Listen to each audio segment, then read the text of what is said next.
Welcome back, students. After a long time, we meet here. So, students, as I told you in a group, today we going to start from partnership, and first of all, we are going for the revision of theoretical part. The second chapter, partnership, बेटा यहीं से start होता है. तो कुछ पहले तो basics लेते हैं, वो बेसिक्स जो तुम्हें नहीं पता. सो फर्स्ट थिंग बेटा, किसी भी चीज़ को अगर समझना है तो थोड़ा सा उसके पास्ट को ज़रूर एक बार एनालाइज करो. अगर मैं इस टर्म पार्टनरशिप की बात करूं तो ये टर्म रिकॉग्नाइज कब और कहाँ हुआ ये तो डायरेक्टली कोई नहीं कह सकता, क्योंकि पार्टनरशिप कब स्टार्ट हुआ. ऑब्वियस सी बात है, जब सोल ट्रेड एंड हुआ होगा तभी पार्टनरशिप स्टार्ट हुआ होगा. So let us first thing came in my mind कि भाई पार्टनरशिप को मैं एक्चुअली में कहाँ से रिकॉग्नाइज करूँ. तो मैं कह सकता हूँ कि अगर सही से रिकॉग्नाइज करना ही है, जानना ही है, तो we go through some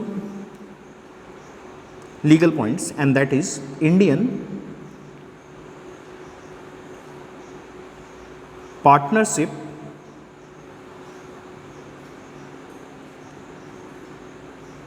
act 1932.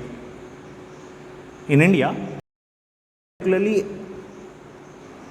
an act for partnership, and that is Indian Partnership Act 1932. Okay, first thing, this act 1931, actually बेटा ये एक्ट जो था वो पास हुआ था 1931 में. ठीक, बिल जो होता है जो पार्लियामेंट में पेश होता है, तो 1931 में बिल पास हुआ, बट बेटा उस बिल को पास होने में थोड़ा टाइम लगा, तो ये एक्चुअली में पास हुआ 1932 में. And one more thing, from 1933 it will be govern.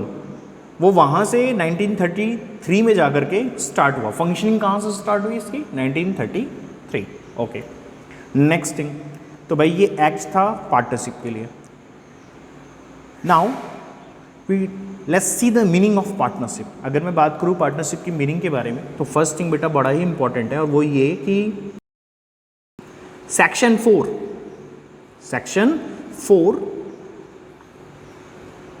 Of partnership act, ये जो एक्ट है ना बेटा, उसके सेक्शन 4 में, किसमें बेटा? सेक्शन 4 में क्या किया गया है? तो सेक्शन 4 में पार्टनरशिप को बेटा डिफाइन किया गया है. क्या किया गया है? सेक्शन 4 में पार्टनरशिप को डिफाइन किया गया है. क्या डिफाइन किया गया? अब वो डिफाइन नहीं करूंगा, ठीक है. Partnership is the between persons who have agreed to the share the profits of a business, all or any of them acting for all. बेटा ये बहुत ही पॉपुलर डिफिनेशन है, ये आपको नॉर्मली हर जगह यही डिफिनेशन देखने को मिलती है. क्लियर है? तो आपको याद रखना है यहाँ पे एक टर्म क्या, कि सेक्शन 4 में पार्टनरशिप एक्ट 1932 के सेक्शन 4 में इसको डिफाइन किया गया है. क्लियर है? और ये जो डिफिनेशन अभी मैंने पढ़ी है, मैं फिर से एक बार बोल रहा हूँ, इस डिफिनेशन में आपको इसके मोस्ट इंपॉर्टेंट जितने भी फीचर्स हैं वो सारे देखने को मिल जाते हैं. ठीक है, मैं फिर से एक बार रिवाइज कर रहा हूँ, जरा ध्यान से सुनिएगा. Partnership is the relation between person who have agreed to share the profits of a business carried on by all और any of them acting for all.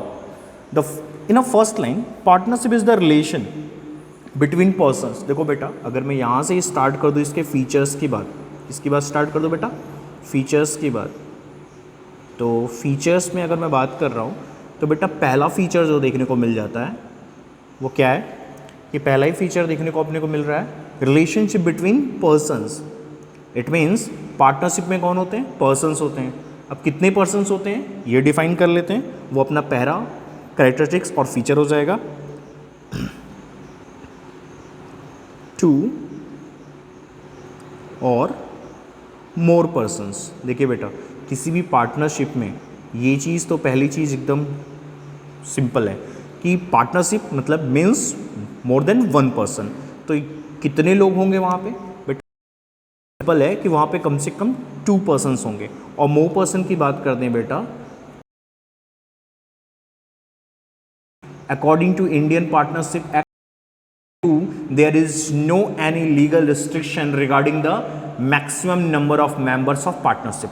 सो कितने होंगे ये हमें नहीं पता, पार्टनरशिप भी मेंशन नहीं है. तो कहाँ में इंडियन कंपनीज एक्ट 2013 में जो मैक्सिमम नंबर हो सकते हैं वो कितने हो सकते हैं बेटा? 50. ठीक है, minimum to maximum 50.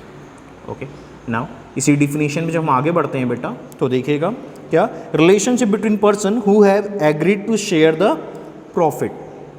Agreed to share the profit, बेटा वो एग्रीड है, दैट्स मीन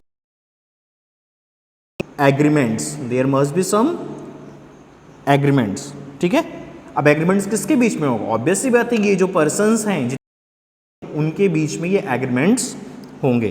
क्लियर है? उनके एग्रीमेंट्स होंगे. Clear? Okay.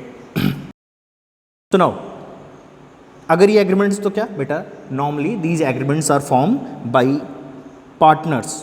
Either these agreements are in a written form और ओरल. कहते हैं कि ये जो एग्रीमेंट्स होते हैं बेटा ये हम रिटन फॉर्म में भी देख सकते हैं. ठीक है, या फिर देख सकते हैं. क्लियर है? एक चीज और समझ लो, in the absence of written agreement partners में फेस सम डिफिकल्टीज. समटाइम्स ऐसा होता है कि अगर रिटन में नहीं है तो कुछ डिफिकल्टीज हमको देखने को मिल सकते हैं. ठीक है, तो चलिए कोई नहीं, वो डिफिकल्टीज ना हो इसीलिए हम यहाँ पे क्या प्रेफर करते हो, बट पार्टनर्स पे डिपेंड करता है जिनकी पार्टनरशिप फॉर्म होगी अपनी. So now line, who have agreed to share the profit of a business. अब एक बिजनेस होगा जिसके प्रॉफिट को शेयर करने के लिए agree, that's mean there must be some lawful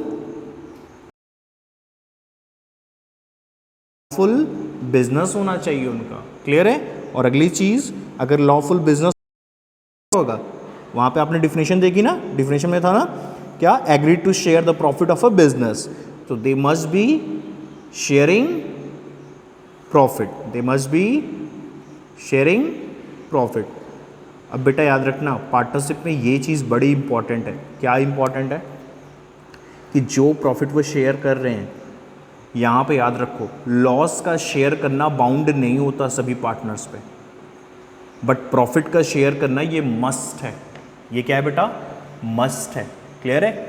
okay, now next thing देख लो भाई, क्या एक लास्ट फीचर जो इसी में हमको मिलता है, क्या जो लाइंस पढ़ी थी उसमें था ना कि agreed to share the profit of a business. ठीक, profit of a business. Okay, next thing, by all और any of them acting for. अब क्या है? Carried by all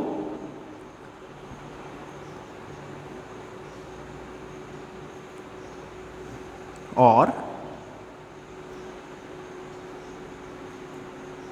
any of them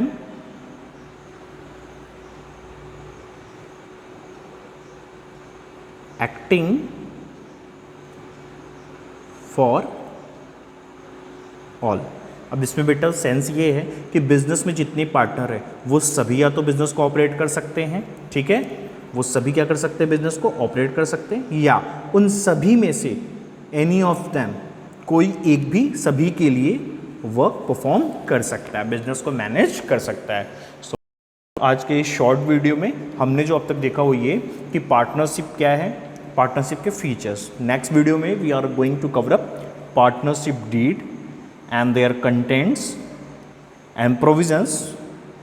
कुछ देखेंगे पार्टनरशिप डीड के. ठीक है, दैट्स ऑल फॉर टुडे.